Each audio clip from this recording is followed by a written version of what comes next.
A university professor started off his class by picking out of his back pocket a £20 note. And in this lecture hall of about 200 people, he asked, how many of you would like this note? Naturally, all 200 hands went up. He said, interesting. He then said, before I let you have it, let me ask you this question. He took the note and folded it in half twice. And then he said, how many of you want this note? Still, 200 hands went up. Now he said, let me try something else. He took the note and he crumpled it. He said, how many of you want this note now? Still, 200 hands went up. Finally, he chucked the note on the floor. He screwed it with his shoe and crumpled it even more, picked it back up, now with dirt, and said, how many of you want this note? All 200 hands were still up.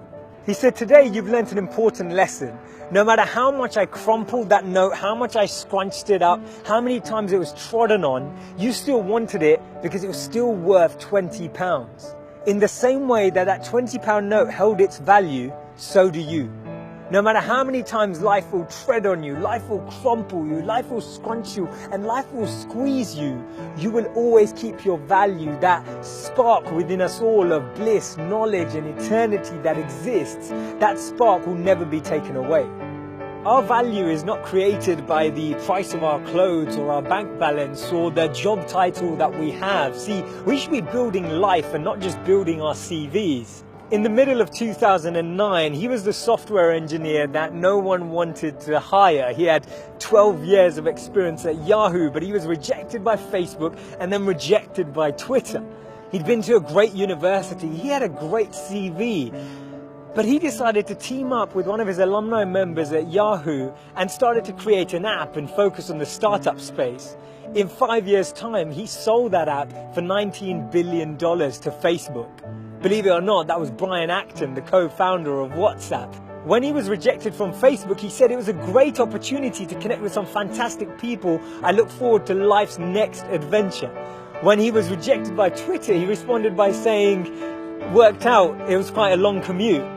It's so interesting to see that someone rejected from two of the top internet companies actually responded with humor and actually responded with positivity. This lady was diagnosed with clinical depression. Her marriage had failed and she was jobless with a dependent child. She was on a 4-hour delayed train journey from Manchester to London when she came up with this idea, and she started to write this book about this wizard. And as she started writing, she then finished her manuscript, took it to 12 publishers and was rejected by all 12. Believe it or not, that's J.K. Rowling. This man watched his first company crumble. He was a Harvard University dropout and his first company's demo didn't even work. He went on to build Microsoft. His name's Bill Gates. Therefore, failure is just a sign that we need to widen our scope. We need to be ready and build ourselves up for the next level. Actually, what we end up achieving is far greater than what we'd envisioned for ourselves. And this divine plan, this orchestration can't be happening without this intervention that occurs, because if we had it our way, we'd just settle, we'd just accept what we thought was our goal, what we thought we were chasing.